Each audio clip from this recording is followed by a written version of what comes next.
El mensaje de la cruz. Reverendo Dr. Jerok Lee. Capítulo 5.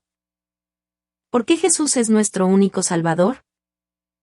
1. La providencia de la salvación a través de Jesucristo. 2. ¿Por qué Jesús fue crucificado en una cruz de madera?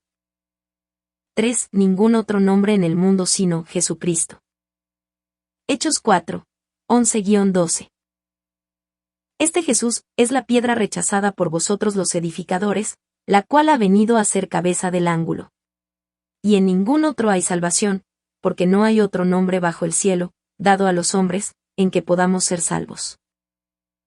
Usted amará a Dios con todo su corazón cuando se dé cuenta de su insondable y cuidadosa providencia por perfeccionar, formar y cultivar al ser humano. Más aún, admirará su amor y sabiduría cuando se percate de la providencia de la salvación a través de Jesucristo. Ahora bien, ¿cómo se llevó a cabo la providencia de la salvación que había estado oculta desde antes del inicio de los tiempos por medio de Jesucristo? Anteriormente, dije que el Dios de justicia había preparado al que estaba calificado de acuerdo a la ley espiritual para redimir a toda la humanidad y que no hay ningún otro nombre bajo los cielos, sino solo el de Jesús que reúne esos requisitos. Jesús es el único hombre que no fue descendiente de Adán porque fue concebido por el Espíritu Santo y vino en carne al mundo. Además, tuvo el suficiente poder y el amor para redimirnos, y así, al ser crucificado, abrió el camino de la salvación a todos los seres humanos. Por eso, en Hechos 4:12 se lee, y en ningún otro hay salvación, porque no hay otro nombre bajo el cielo, dado a los hombres, en que podamos ser salvos. Cualquiera que acepte y crea en Jesucristo recibe el perdón de sus pecados y es salvo. Saldrá de las tinieblas a la luz y recibirá la autoridad y las bendiciones de un Hijo de Dios. Ahora, explicaré por qué debe creer en Jesús, quien fue crucificado para que usted pudiera ser salvo y para que recibiera, asimismo, la autoridad y las bendiciones de un Hijo de Dios. 1. La providencia de la salvación a través de Jesucristo. Dios preparó el camino de la salvación desde antes del inicio de los tiempos. El libro de Génesis profetizó acerca de Jesús y del secreto de la salvación de la humanidad por medio de la cruz. Génesis 3, 14-15 dice, y Jehová Dios dijo a la serpiente, por cuanto esto hiciste, maldita serás entre todas las bestias y entre todos los animales del campo. Sobre tu vientre te arrastrarás y polvo comerás todos los días de tu vida. Pondré enemistad entre ti y la mujer, y entre tu simiente y la simiente suya.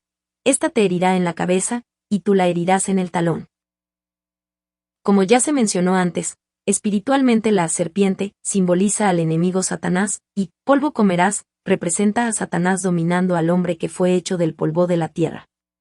Asimismo, mujer indica a Israel, y su simiente se refiere a Jesucristo. La frase, la serpiente la herirá en el talón, simboliza que Jesús sería crucificado, y la simiente de la mujer herirá la cabeza de la serpiente, implica que Jesucristo destruiría el poder de Satanás y del diablo resucitando de los muertos. Satanás no se percibió del plan de Dios.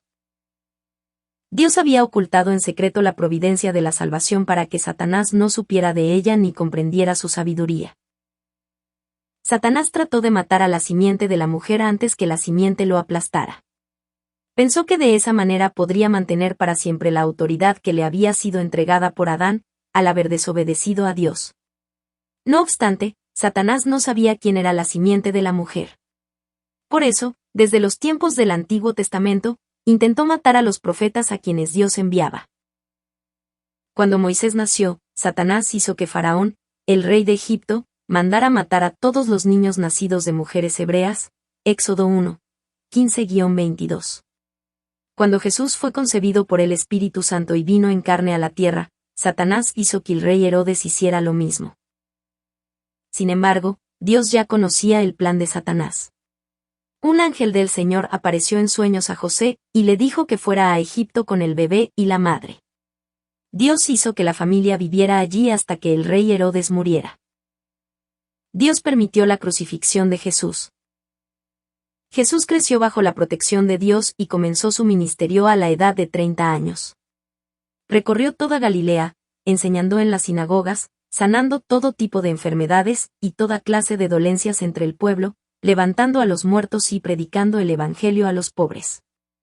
Mateo 4:23, 11:5. Mientras tanto, Satanás planeó una vez más matar a Jesús, pero en esta ocasión, por medio de los principales sacerdotes, los maestros de la ley y los fariseos. No obstante, como se sabe por los registros en la Biblia, el maligno no pudo ni siquiera tocar a Jesús debido a que todo lo que acontecía en su vida estaba dentro de la providencia de Dios. Dios permitió que Satanás crucificara a Jesús solo 3 años después que iniciara su ministerio. Jesús llevó una corona de espinas y murió en la cruz sufriendo gran dolor al ser clavado en sus manos y pies. La crucifixión es la forma más cruel de ejecución. Satanás alegró luego que Jesús muriera de esta forma tan cruel, cantó de gozo por la victoria porque pensaba que continuaría reinando sobre el mundo, porque no había nadie que pudiera estorbar su dominio. Sin embargo, ya estaba dada la providencia secreta y oculta de Dios. Satanás infringió la ley espiritual. Dios no usa su absoluto poder soberano para ir en contra de la ley espiritual porque Él es justo. Desde antes del inicio de los tiempos, Dios estableció el camino para la salvación por medio de una ley espiritual, ya que Dios cumple y realiza todo por medio de leyes espirituales. Como hay una ley espiritual que determina que la paga del pecado es muerte, Romanos 6:23, ninguna persona puede morir si no ha pecado. No obstante, Satanás crucificó a Jesús que era inocente y puro, 1 Pedro 2, 22-23. Al hacer esto, Satanás violó la ley espiritual y cayó en su propia trampa y Jesús se convirtió en el instrumento que Dios había planeado para la salvación de la humanidad. La simiente de la mujer aplastó e hirió su cabeza como estaba profetizado en Génesis. Normalmente, una serpiente puede resistir aún si se le pisa o se le aplasta la cola o se le corta parte de su cuerpo, pero no puede resistir si se le aprieta fuertemente la cabeza. Por eso, la frase, pondré enemistad entre ti y la mujer, y entre tu simiente y la simiente suya. Esta te herirá en la cabeza, y tú la herirás en el talón, significa espiritualmente que Satanás perdería su poder y autoridad por causa de Jesucristo. La serpiente golpeando o hiriendo el talón de la simiente de la mujer significa espiritualmente que Satanás crucificaría a Jesús, y esto se cumplió como fue señalado en Génesis 3:15. La salvación por medio de la crucifixión de Jesús. El camino de la salvación que había sido velado por Dios desde antes del inicio de los siglos, se completó cuando Jesús resucitó 3 días después de su crucifixión. Aproximadamente 6.000 años atrás, Adán tuvo que entregar a Satanás la autoridad que Dios le había dado, por haber violado la ley del reino espiritual al desobedecer a Dios, Lucas 4:6. No obstante, luego de 4.000 años, Satanás fue completamente derrotado al haber infringido la misma ley espiritual. Por eso, ha tenido que liberar a aquellos que han aceptado a Jesús como su Salvador, y han creído en su nombre, y han recibido el derecho de ser hijos de Dios. ¿Habría crucificado Satanás a Jesús si hubiera conocido la sabiduría de Dios? Nunca. En 1 Corintios 2:8, se nos recuerda que la cual ninguno de los poderosos de este mundo conoció, porque si la hubieran conocido, nunca habrían crucificado al Señor de la gloria. Hoy en día, los que no entienden este hecho se preguntan, ¿por qué el Todopoderoso Dios no evitó la muerte de su Hijo? ¿Por qué dejó que muriera en la cruz? Sin embargo, si entendieran completamente la providencia de la cruz, sabrían por qué Jesús tuvo que ser crucificado y cómo luego de su victoria sobre el diablo llegó a ser el Rey de Reyes y Señor de Señores. De este modo, todo el que cree en Jesús como su Salvador, quien murió en la cruz, y que resucitó al tercer día para redimir a los hombres de sus pecados, es declarado justo y es salvo. 2. ¿Por qué Jesús fue crucificado en una cruz de madera? Ahora bien, ¿por qué debía ser crucificado Jesús en una cruz de madera? ¿Por qué debía ser una cruz de madera? Entre todos los métodos de ejecución existentes en esa época, Jesús murió en una cruz de madera. De acuerdo a Gálatas 3, 13-14, hay 3 razones espirituales por las cuales Jesús tuvo que ser crucificado en una cruz de madera. Primero, para redimirnos de la maldición de la ley. Gálatas 3:13 dice, Cristo nos redimió de la maldición de la ley, haciéndose maldición por nosotros, pues está escrito, maldito todo el que es colgado en un madero. Esto explica que Jesús nos redimió de la maldición de la ley, al morir crucificado en una cruz de madera. Por la desobediencia del primer hombre, Adán, todos los hombres recibieron la maldición, y fueron destinados a la muerte eterna como está escrito en Romanos 6:23, la paga del pecado es muerte. Sin embargo, Dios envió a su único Hijo Jesús para salvar a la humanidad y permitió que fuese crucificado en una cruz de madera para redimirnos de la maldición de la ley. Deuteronomio 21:23. Además, Jesús derramó su preciosa sangre en la cruz. Observe los versículos 11 y 14 del capítulo 17 de Levíticos. Porque la vida de la carne en la sangre está, y yo os la he dado para hacer expiación sobre el altar por vuestras almas, pues la misma sangre es la que hace expiación por la persona. Verso 11. Porque la vida de toda carne es su sangre. Verso 14. El autor de Levítico escribe que la vida está en la sangre porque toda criatura necesita sangre para vivir, si no, moriría por falta de ella. No obstante, cuando uno muere, su cuerpo regresa al polvo y su alma irá al cielo o al infierno. Para recibir vida eterna, uno debe ser perdonado de todos sus pecados. Para recibir el perdón de sus pecados debe haber derramamiento de sangre como se determina en Hebreos 9:22, y según la ley, casi todo es purificado con sangre, y sin derramamiento de sangre no hay remisión. Por esta razón, en los días del Antiguo Testamento, el pueblo tenía que ofrecer la sangre de animales cada vez que pecaba. Sin embargo, Jesús derramó su preciosa sangre una vez y para siempre para que todos fueran perdonados y recibieran vida eterna porque no tuvo ni pecado original ni cometió pecado alguno. Igualmente, nosotros podemos recibir vida eterna por la preciosa sangre de Jesús. Es decir, Jesús murió en lugar de nosotros y nos abrió el camino para que seamos hijos de Dios. Segundo, para concedernos las bendiciones de Abraham. La primera parte de Gálatas 3:14 dice, para que en Cristo Jesús la bendición de Abraham alcanzara a los gentiles. Esto significa que Dios concede la misma bendición que le dio a Abraham, no solo a los israelitas, sino también a todos los gentiles que son declarados justos al aceptar a Jesús como su Salvador. Abraham fue llamado el Padre de la Fe, y amigo de Dios, y fue bendecido como hijo de Dios, con salud, larga vida, riqueza y todo lo demás. La razón por la cual Abraham fue abundantemente bendecido está escrita en Génesis 22, 16-18. Y le dijo, por mí mismo he jurado, dice Jehová, que por cuanto has hecho esto y no me has rehusado a tu hijo, tu único hijo, de cierto te bendeciré y multiplicaré tu descendencia como las estrellas del cielo y como la arena que está a la orilla del mar. Tu descendencia se adueñará de las puertas de sus enemigos. En tu simiente serán benditas todas las naciones de la tierra, por cuanto obedeciste a mi voz. Abraham obedeció cuando Dios le dijo, deja tu tierra, tu gente y tu parentela y ve a la tierra que yo te enseñaré, Génesis 12:1. También obedeció, sin ninguna excusa o queja, cuando Dios le dijo, toma ahora a tu hijo, tu único, Isaac, a quien amas, y vete a tierra de Meraíe y ofréchelo allí en holocausto sobre uno de los montes que yo te diré, Génesis 22:2. Esto lo hizo Abraham porque sabía que Dios podía resucitar a los muertos. Hebreos 11:19. Abraham llegó a ser de bendición, y fue el padre de la fe porque tuvo una sólida e invariable fe en Dios. Por eso, los hijos de Dios que aceptan a Jesús como su Salvador deben tener la fe de Abraham. Entonces podrán glorificar a Dios al ser abundantemente bendecidos. Tercero, para otorgarnos la promesa del Espíritu. La segunda mitad de Gálatas 3:14 dice, a fin de que por la fe recibiéramos la promesa del Espíritu. Esto significa que, todo el que cree que Jesucristo murió en la cruz por todos los seres humanos es liberado de la maldición de la ley y recibe la promesa del Espíritu Santo.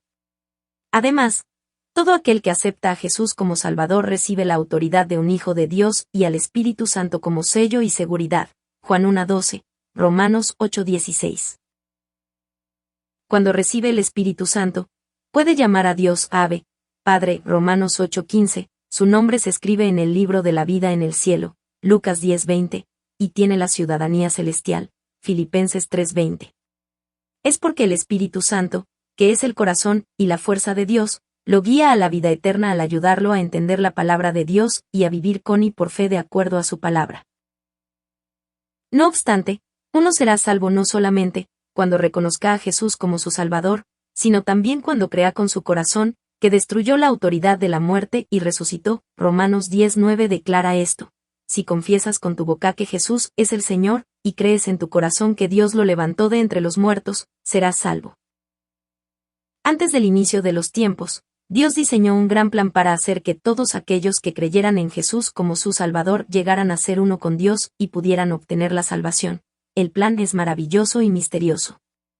Debido al pecado del primer hombre, los seres humanos han sido conducidos hacia la muerte eterna por la ley espiritual que determina que la paga del pecado es muerte.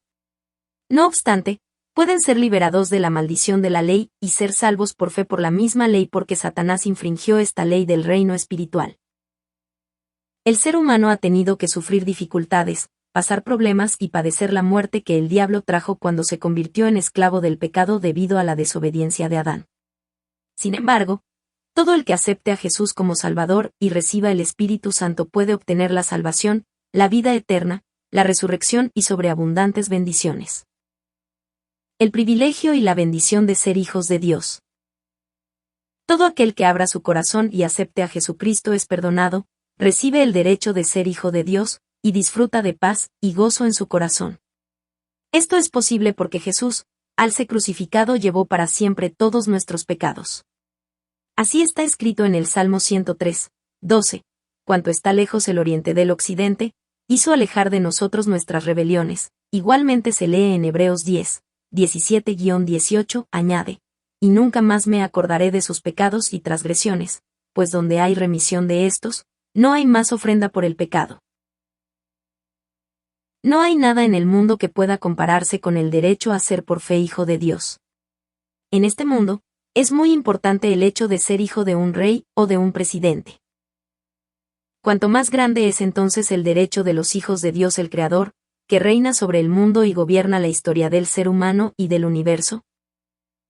Dios no considera como verdadera fe cuando solamente se dice, Jesús es el Salvador.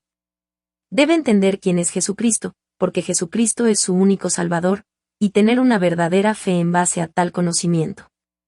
Entonces, con esa verdadera fe podrá darse cuenta de la providencia de Dios oculta en la cruz y confesar, Cristo es el Señor, y el Hijo del Dios viviente. Más aún, podrá vivir conforme a la voluntad de Dios. Sin esta verdadera fe, le será muy difícil tener la fe que proviene del corazón, y asimismo, le será difícil vivir de acuerdo a la palabra de Dios. Por eso Jesús nos dijo en Mateo 7:21, no todo el que me dice, Señor, Señor, entrará en el reino de los cielos, sino el que hace la voluntad de mi Padre que está en los cielos. Jesús afirmó explícitamente que solo serán salvos los que llaman a Jesús Señor, Señor, y viven de acuerdo a la voluntad y a la palabra de Dios. 3. Ningún otro nombre en el mundo sino Jesucristo. En Hechos 4 se describe una escena en la cual Pedro y Juan testifican valientemente ante el Sanedrín el nombre de Jesucristo. Debido a que creían con toda sinceridad que no había otro nombre excepto el de Jesucristo, por medio del cual el hombre pudiera alcanzar la salvación, Pedro, lleno del Espíritu Santo, recibió poder para proclamar que, y en ningún otro hay salvación, porque no hay otro nombre bajo el cielo, dado a los hombres, en que podamos ser salvos. ¿Cuáles son las implicaciones espirituales que hay en el nombre de Jesucristo, y por qué Dios no nos ha dado otro nombre, sino el de Jesucristo, para alcanzar la salvación? La diferencia entre Jesús y Jesucristo. En Hechos 16:31 se nos dice, cree en el Señor Jesucristo, y serás salvo tú y tu casa. Hay una razón muy importante por la cual se lee, el Señor Jesús, y no simplemente Jesús. Aquí, Jesús se refiere al hombre que salvará a su pueblo de sus pecados. Cristo es una palabra griega que significa en hebreo Mesías. Esto es, el ungido, Hechos 4:27, y se refiere al Salvador que es el mediador entre Dios y los hombres. 1 Timoteo 2:5-6. Es decir, Jesús es el nombre del futuro Salvador, pero Cristo es el nombre del Salvador que ya ha salvado a su pueblo.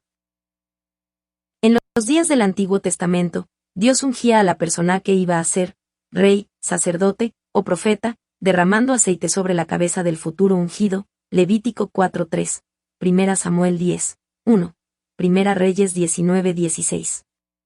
El aceite simboliza al Espíritu Santo, por lo tanto, ungir a alguien significa dar el Espíritu Santo a la persona elegida por Dios. Jesús fue ungido como rey, sumo sacerdote y como profeta, y vino a este mundo en carne para salvar a todos los seres humanos según la providencia de Dios que había sido predestinada desde antes del inicio de los siglos. Jesús fue crucificado para redimirnos, y al resucitar al tercer día se convirtió en nuestro Salvador. Por lo tanto, Él es el Salvador que ha cumplido la providencia de la salvación de Dios. Esto es, Jesús es el Cristo. Antes de la crucifixión de Jesús, nos referimos a Él solo como Jesús.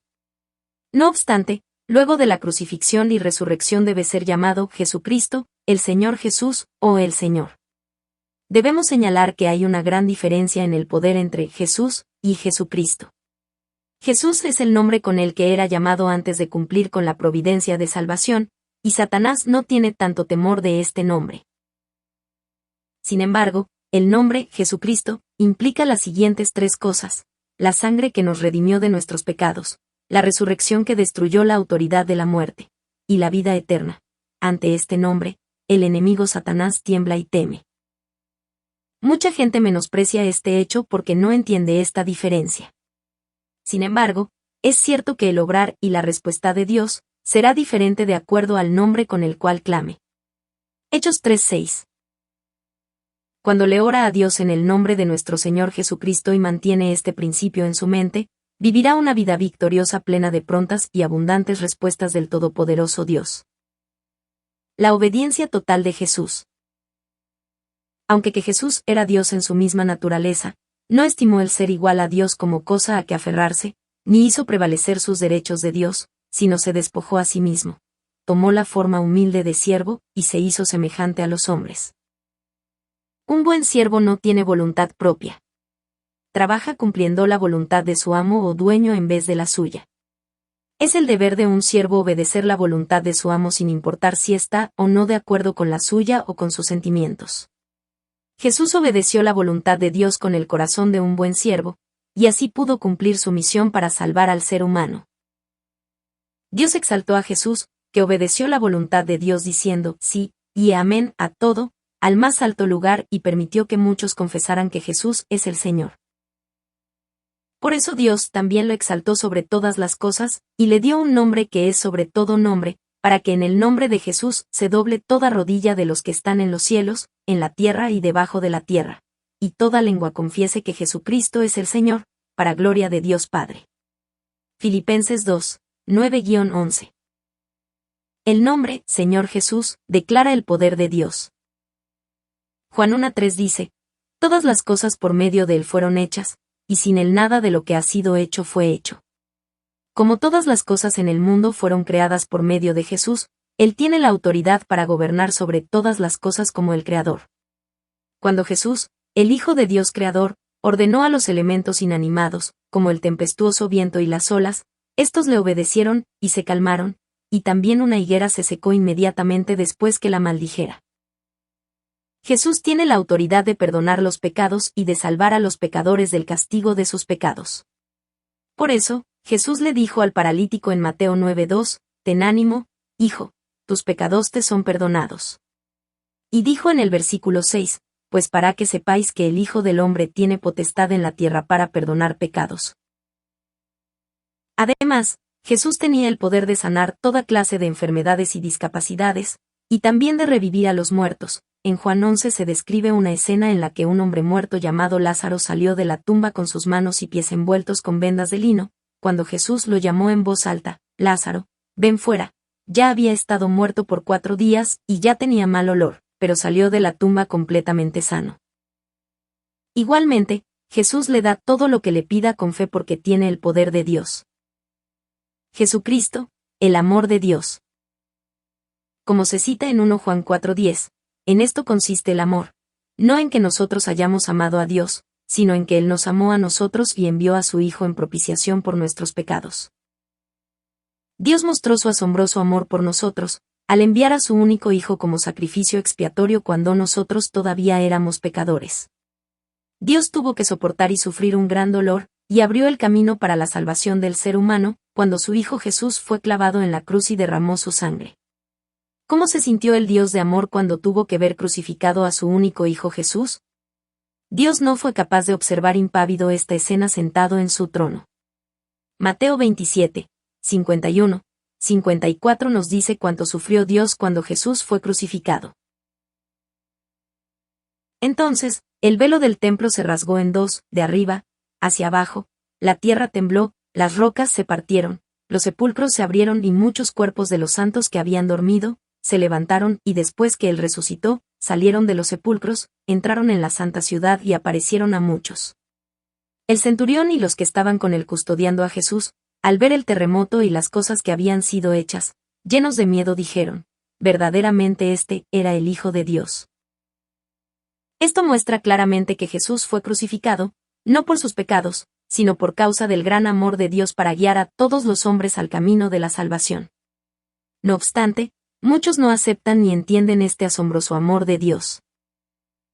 Luego de la desobediencia de Adán, los seres humanos no podían tener comunión con Dios y se convirtieron en hombres de naturaleza pecaminosa. Sin embargo, Jesús vino a este mundo y se convirtió en el mediador entre Dios y nosotros, para que Dios pudiera darnos las bendiciones de Emmanuel, a todos los hombres, Mateo 1:23. A través del dolor y de los sufrimientos de Jesús en la cruz, nosotros obtenemos verdadera paz y descanso. Por eso, espero que pueda entender el gran amor de Dios, quien nos dio a su único Hijo como rescate para redimirnos nuestros pecados y de la muerte eterna, y asimismo pueda comprender el amor sacrificial del Señor, quien, a pesar de ser inocente, fue crucificado por nosotros y de esa manera, abrió el camino para nuestra salvación.